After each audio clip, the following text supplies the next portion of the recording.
I came to fix her light, a simple favor for a neighbor, but her whispered invitation pulled me into her hidden world. She was a widow, too old for me, her eyes carrying years I couldn't touch. What happened next would haunt me every sleepless night.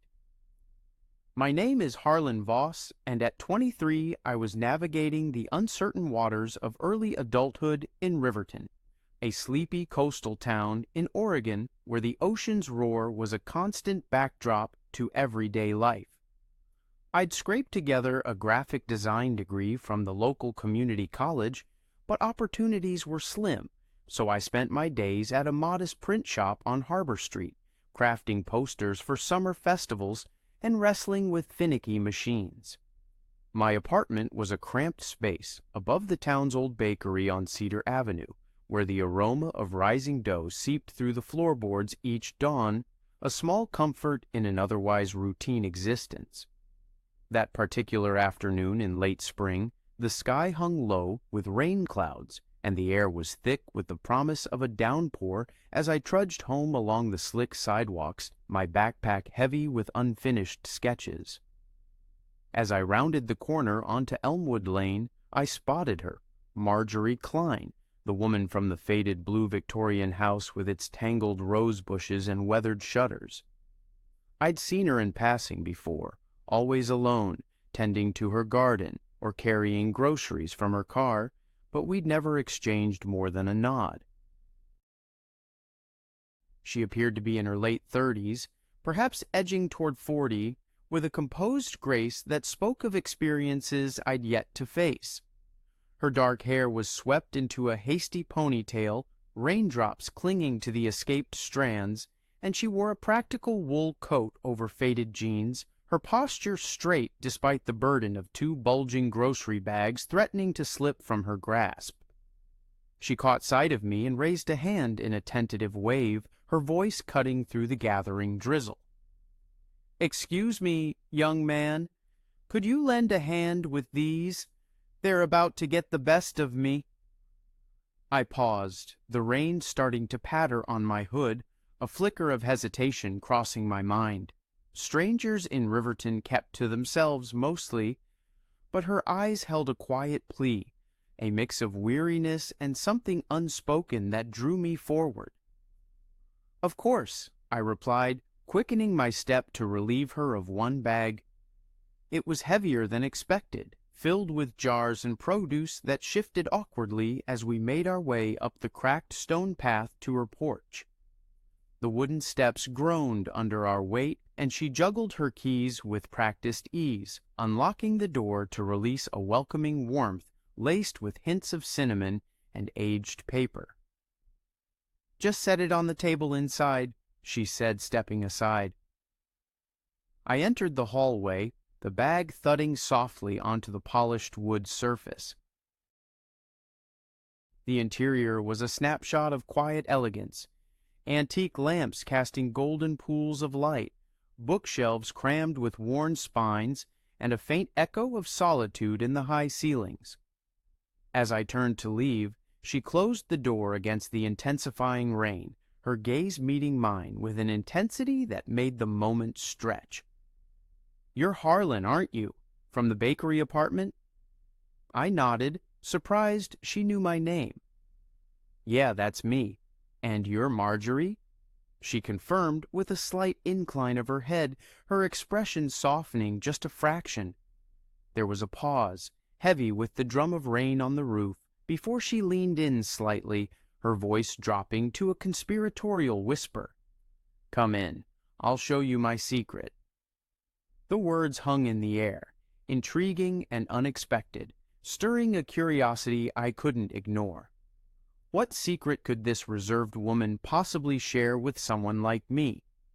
I followed her through the house, past the living room where a framed photograph of a man in a crisp uniform stood sentinel on the mantel, his smile frozen in time.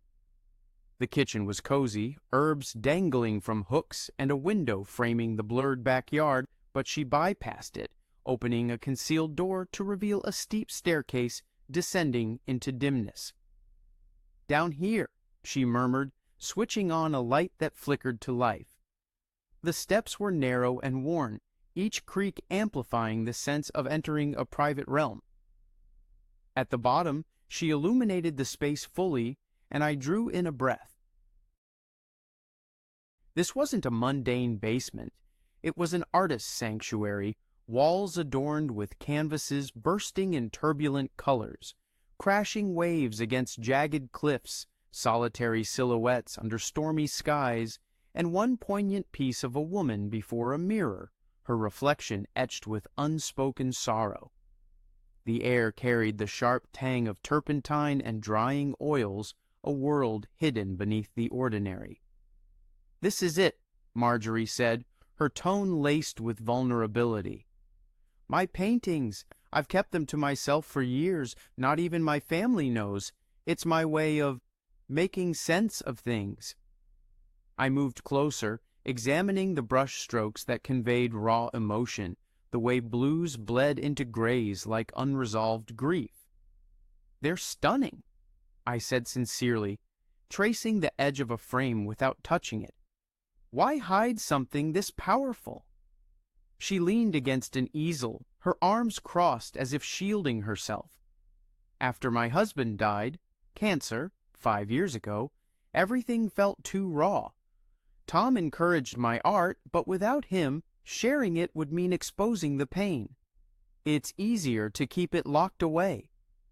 Her admission settled over me like a fog. The weight of her loss, something I could only imagine at my age. I'd lost grandparents, sure, but nothing like this. A partner, a life built together, unraveling. "I'm really sorry," I offered, my words feeling inadequate. "But that must have been devastating." She met my eyes, and in that glance, a subtle shift occurred. A flicker of connection, perhaps, or an unspoken invitation to linger. The rain outside intensified, thunder rumbling distantly, but down here, time seemed suspended. "Would you care for some tea? The weather's turning nasty, and you've been so helpful." I should have declined. Work awaited, and this was veering into unfamiliar territory. But the sanctuary of her studio and the earnestness in her voice held me. "Tea would be great, thanks."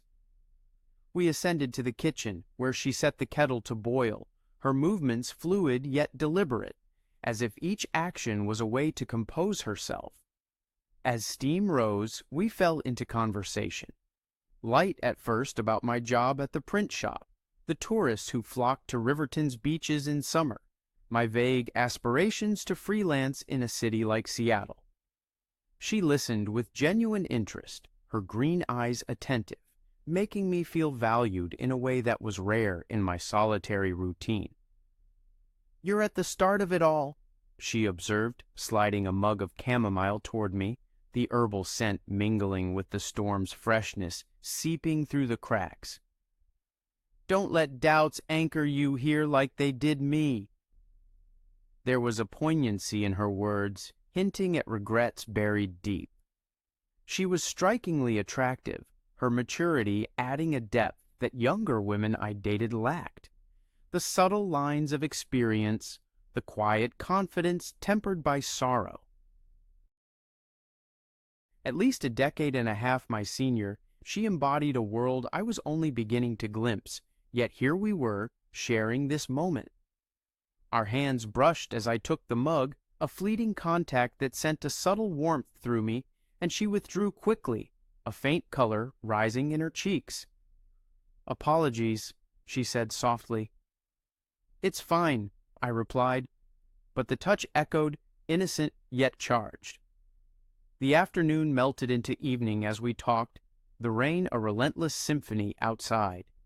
She opened up about her life, growing up in the bustling streets of San Francisco, relocating to Riverton for her husband's teaching position, the hollow years following his passing. "Loneliness creeps in," she confessed, staring into her tea. "Friends fade, family scatters. This house, it remembers too much." I shared my own fragments. Parents retired to Arizona, the isolation of solo living, the nagging sense of being adrift. Laughter punctuated our exchange over mishaps from first jobs and beloved books, but beneath it a current of tension built. Her glances lingering, my responses laced with unspoken admiration. She was off limits, a widow with a past, worlds apart in age and experience, bound by the invisible rules of our small town. Yet as dusk fell, she glanced at the window, where sheets of water obscured the view. The storm's worsening. Stay for dinner? I have soup simmering, nothing elaborate. I agreed, assisting with preparations in the narrow kitchen, our elbows grazing as we chopped carrots and stirred pots. The proximity amplified everything, the scent of her subtle perfume, the way her laughter softened her features. By the time we sat to eat, the meal's warmth contrasting the chill beyond the walls, I felt an inexplicable draw to her, to this unexpected intimacy. Night enveloped Riverton, the rain unyielding, transforming streets into streams. "You can't venture out in this," Marjorie insisted, worry creasing her brow. "The couch folds out. It's no imposition." I protested half-heartedly, aware of the impropriety, but practicality, and perhaps something more, prevailed. As she arranged linens, I observed her, the graceful efficiency masking a deeper solitude. The house quieted, the storm's fury a lullaby, leaving me to ponder what this night might unravel. This was only the beginning, but I had no idea how quickly things could spiral beyond control. The storm had battered Riverton all night, its howling winds rattling the windows of Marjorie's Victorian home on Elmwood Lane. But inside, the quiet was heavier, pressing against my chest as I lay on the pull-out couch in her living room. The quilt she'd given me smelled faintly of lavender, a soft contrast to the musty air of the old house, and the single lamp's glow cast long shadows across the walls where faded wallpaper curled at the edges. At 23, I was used to sleepless nights, overthinking my stagnant job at the print shop or my half-baked dreams of leaving this coastal town. But this was different. My mind churned with the day's events, Marjorie's hidden studio, the raw emotion in her paintings, the fleeting brush of her hand in the kitchen. It was as if I'd stumbled into a space where time slowed, where every glance and word carried weight I wasn't ready to name. Around midnight, the floorboards creaked, pulling me from my thoughts. I propped myself up, heart thudding against my ribs as Marjorie appeared in the doorway, her silhouette framed by the hallway's dim light. She wore an oversized sweater, the sleeves slipping over her hands, and soft pajama pants that made her seem younger, almost vulnerable, despite the years she carried.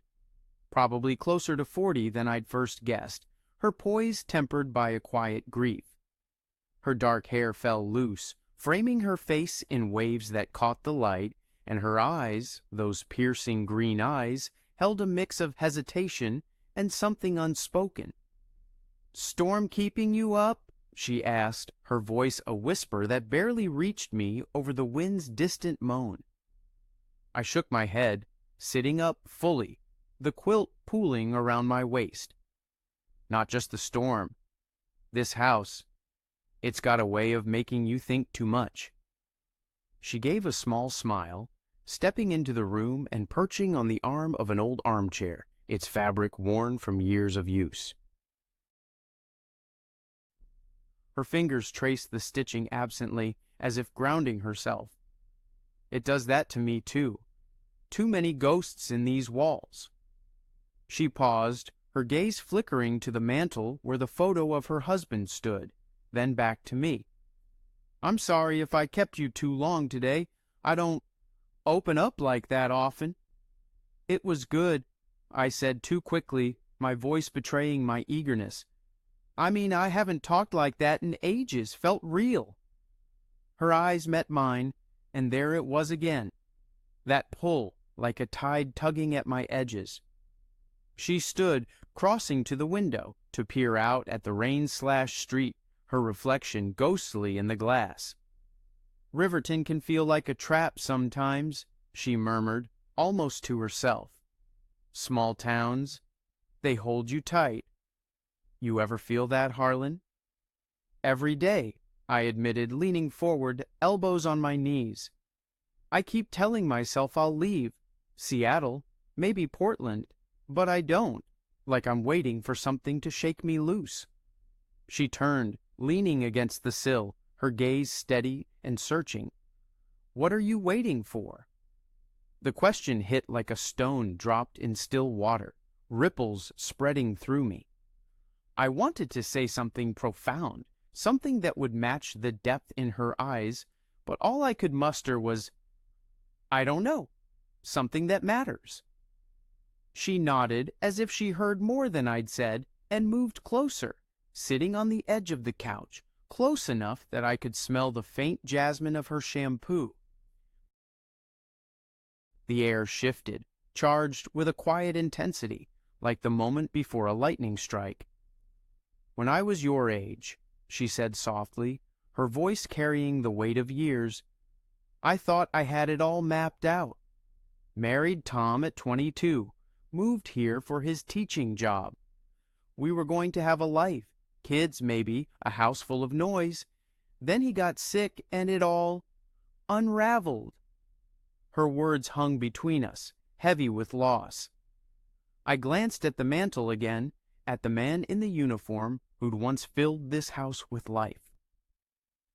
"I'm sorry," I said, my voice low. "I can't imagine what that's like." She looked down at her hands, twisting the hem of her sweater, her fingers betraying a tremor. "You miss the person you were with them. I don't even know who I am without him." Her voice cracked, just slightly, and it cut through me, sharp and real. I wanted to reach out, to bridge the gap between us, but I hesitated. She was a widow, her life etched with pain I couldn't touch, and I was just a kid in her eyes, wasn't I? Too young, too green to understand her world. Yet sitting there, inches apart, the distance felt less about years and more about the walls we both carried. Hers built from grief, mine from the uncertainty of a life barely begun. "Your paintings," I said, my voice steadier than I felt. "They're you. They're alive, Marjorie. That's who you are."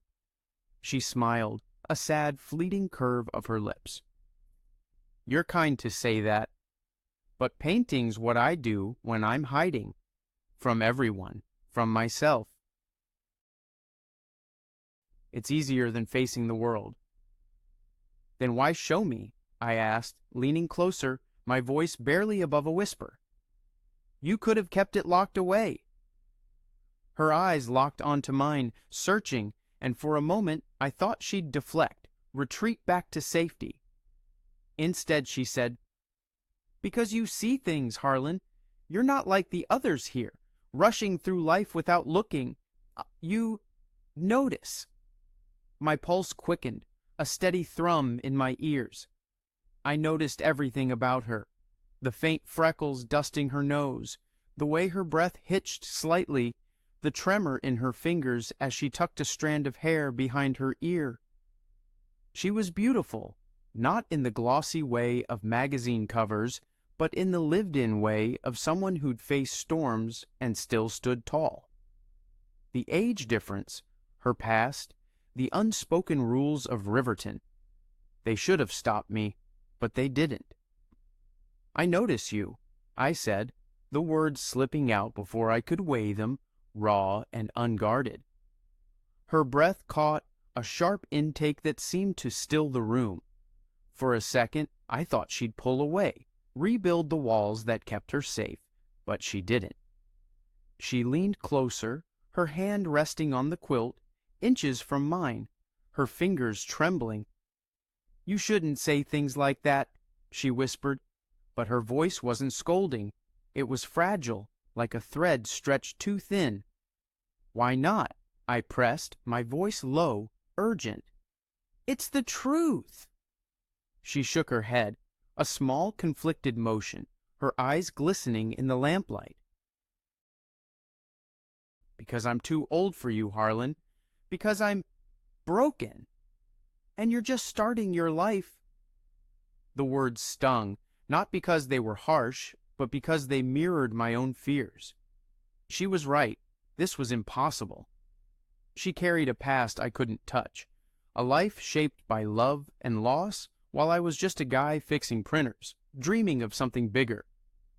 But the way she looked at me, like I was more than I saw in myself, blurred those lines. I don't care about that, I said, quieter now, my voice steady despite the chaos inside. I see you, Marjorie, not the past, not the pain, just you. The silence that followed was deafening, the storm outside reduced to a distant hum.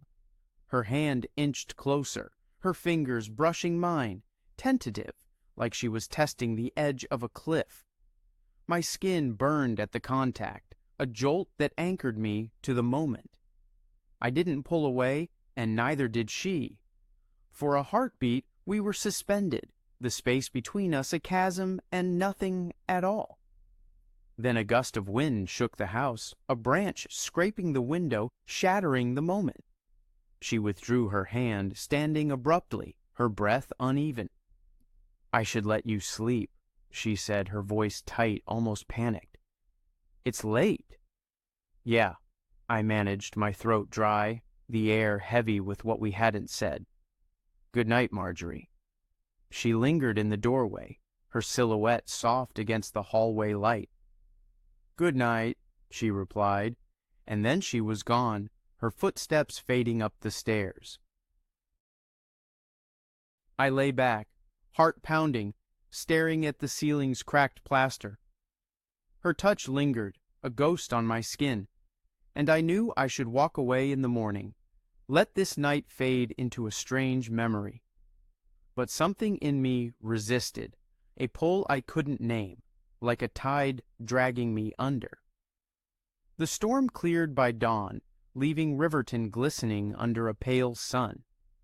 Marjorie was already in the kitchen when I woke, the scent of coffee mingling with the lingering dampness. She greeted me with a smile, but it was guarded, like she'd rebuilt her walls overnight. Sleep okay? She asked, pouring me a mug, her movements careful, deliberate. Fine, thanks, I said, taking the mug, the warmth grounding me. We ate breakfast, toast and eggs, in near silence, the clink of cutlery louder than our words. I wanted to say something, to bridge the gap, but every sentence felt like it would tip us into territory neither of us was ready for. As I gathered my things, she stopped me at the door, her hand resting on the frame. Harlan, thank you for staying, for listening. It meant more than you know. Her eyes were soft, but there was a finality in her tone, like she was closing a door. Any time, I said, meaning it more than I should. I stepped onto the porch, the morning air sharp against my face, and walked away, feeling her gaze on my back. I didn't turn around, afraid of what I'd see, or what I wouldn't. Later that day, my phone buzzed with a text from an unknown number. It's Marjorie. Light fixture in the studio's acting up. Could you come by tomorrow? My heart leapt, and I replied, sure, before I could overthink it, the pull of her stronger than reason. When I arrived the next afternoon, the house felt different, less like a refuge, more like a stage where every gesture mattered.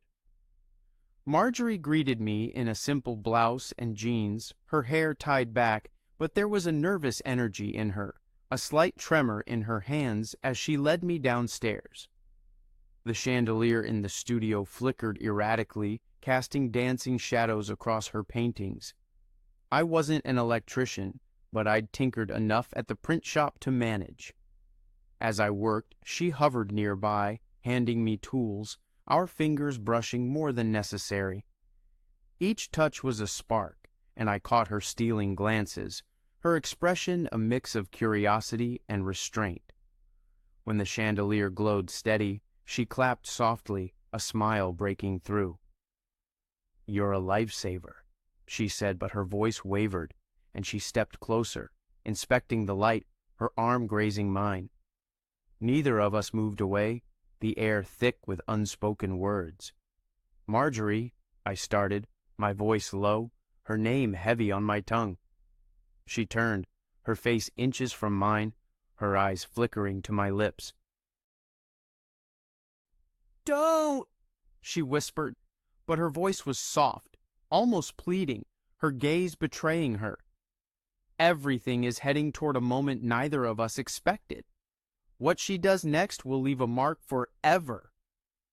The basement studio pulsed with a quiet energy, the scent of oil paint and aged wood enveloping us like a shroud, while the newly steadied chandelier cast a warm, unwavering glow over Marjorie's canvases, those turbulent seas and shadowed figures that seemed to mirror the storm brewing inside me.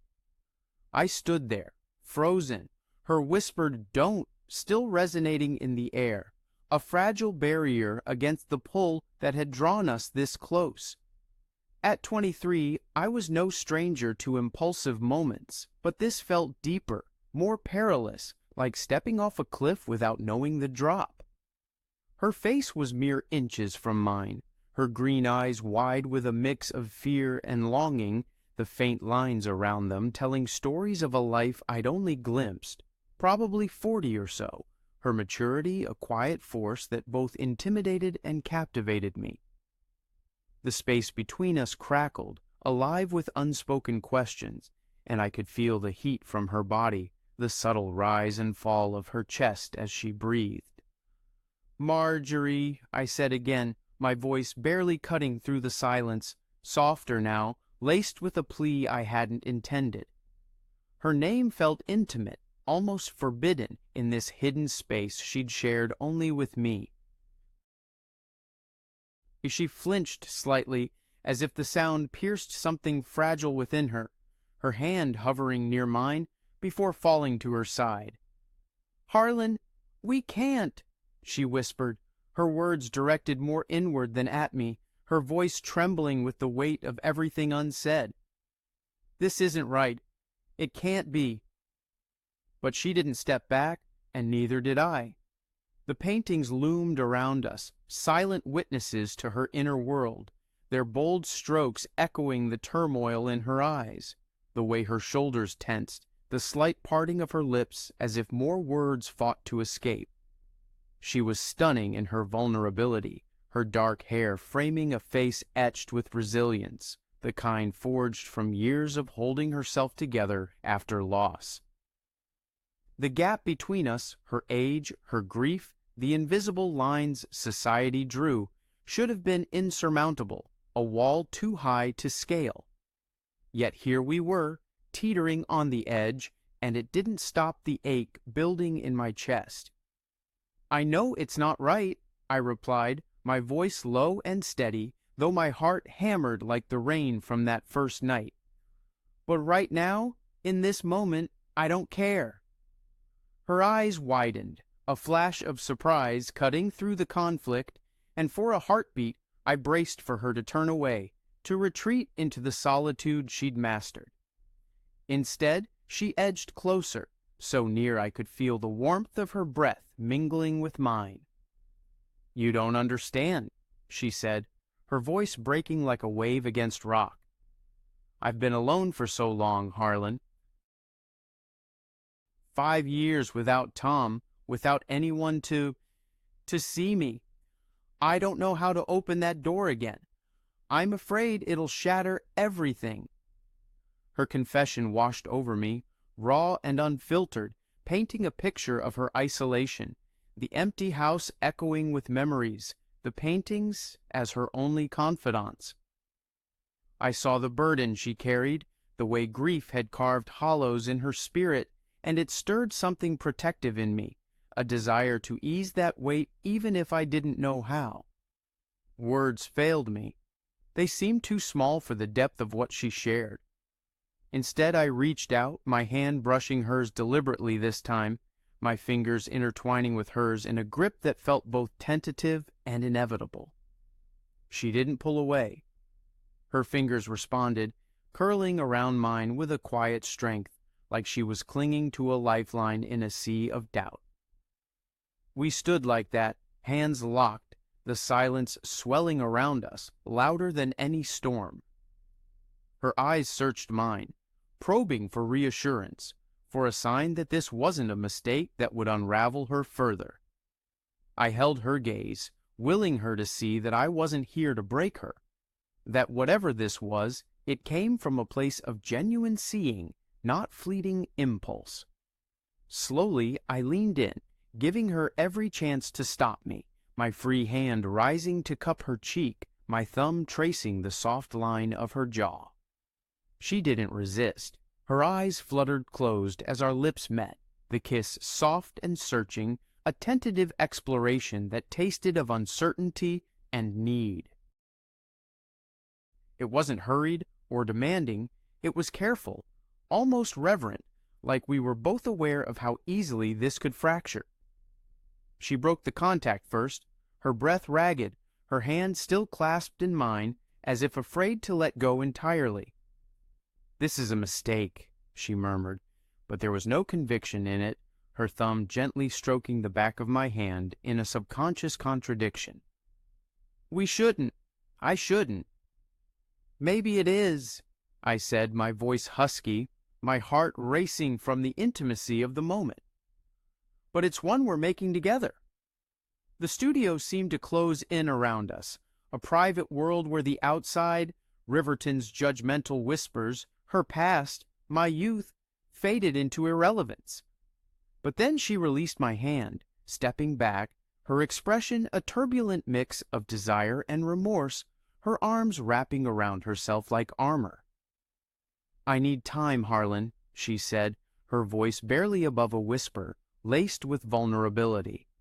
"I don't know what this means, or if I can even handle it. Please, understand." I nodded, though every fiber of me wanted to close the distance again, to convince her that this pull between us was worth the risk. The age difference, her widowhood, the moral tangle, it all screamed caution, but my feelings drowned it out. "I'll give you time," I promised, meaning every word. "Whatever you need."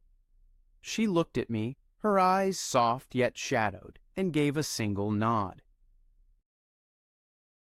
"You should go now," she said, but it wasn't dismissive.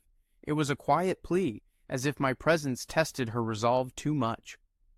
I retrieved my jacket from the nearby chair, my movements deliberate, lingering in hopes she'd change her mind. She didn't. As I ascended the stairs, each step felt like lead, pulling me away from something unfinished. At the top, by the front door, I turned back. She stood at the base, arms still crossed, watching me with an expression I couldn't fully read. Regret, perhaps, or reluctant hope. "Thank you," she whispered, so faintly it almost dissolved in the air. "For seeing me." I stepped outside into the crisp Riverton afternoon, the town humming with its usual rhythm. Waves crashing against distant cliffs, gulls crying overhead. But inside me, a storm raged on. The walk back to my apartment above the bakery on Cedar Avenue blurred, my mind replaying the kiss, her words, the warmth of her hand. I didn't know what lay ahead, but the shift was undeniable, like a key turning in a long-locked door. Days stretched into a tense limbo, the print shop's routine a welcome distraction, designing flyers for the upcoming Harbor Festival, fixing jammed machines. Yet my thoughts invariably drifted to Marjorie, to the studio's intimacy, wondering if she'd retreated fully into her solitude. I resisted texting her, honoring her need for space, but the uncertainty gnawed, amplifying my own doubts. Was I too young for this? Did she see me as a fleeting distraction, or something more? The town felt smaller, every corner a reminder of her house on Elmwood Lane. A week later, on a clear evening after a grueling shift, I spotted her while walking home. She sat at an outdoor table at Tide's End, the quaint coffee shop on Bayview Drive, a sketchbook open before her, her pencil dancing across the page with focused grace. She didn't notice me at first, lost in her art, and I hesitated, heart pounding, before approaching. "Marjorie," I said, keeping my voice even, stopping a respectful distance away. She looked up, surprise flickering across her features, quickly replaced by a genuine smile that warmed her eyes. "Harlan," she said, closing the sketchbook with a soft snap. "I wasn't expecting you." "Mind if I join?" I asked, gesturing to the empty chair opposite her. She nodded, and I sat, the small table making the space feel intimate, our knees nearly brushing beneath it. "I've been thinking about you," she admitted, her voice steady but quiet, folding her hands on the table. "About what happened in the studio." "Me too," I confessed, meeting her gaze. "I didn't want to pressure you. That's why I stayed away." "You didn't pressure me," she said quickly, her fingers twisting slightly. "It's me. I'm the one tangled up, scared of what people would say, of betraying Tom's memory, of letting myself feel something real again. But hiding, it's exhausting, Harlan. I don't want to do it anymore." Her words settled over me like a balm, fragile yet profound, easing the knot in my chest. I reached across the table, palm up, an open invitation. She stared at it for a long moment, then placed her hand in mine, her touch warm and sure. It wasn't a grand declaration, but in that simple gesture, something solidified. A beginning, tentative but real. We talked as the sun dipped lower, the coffee shop's patrons thinning out around us. She shared her fears in more detail. The town's gossip mill, the guilt that shadowed her days, the vulnerability of opening her heart after so long. I opened up about my own insecurities, feeling out of my depth, wondering if my youth made me inadequate, yet how she made me want to rise to the challenge, to be the steady presence she deserved. The conversation flowed, honest and unhurried, laced with pauses where our eyes spoke volumes. As twilight painted Riverton in hues of gold and purple, she squeezed my hand gently. "I don't know where this leads," she said, her voice soft but resolute. "It might be complicated, messy even, but I want to try, to see what we could be."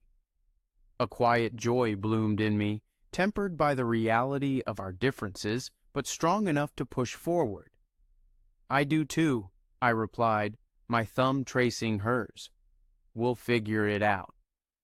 We rose together, walking side by side along Bayview Drive, not holding hands but close enough to feel the connection, the ocean's roar a symphony to our steps. For the first time, the future didn't feel like a vague horizon. It felt alive, shaped by this unexpected bond.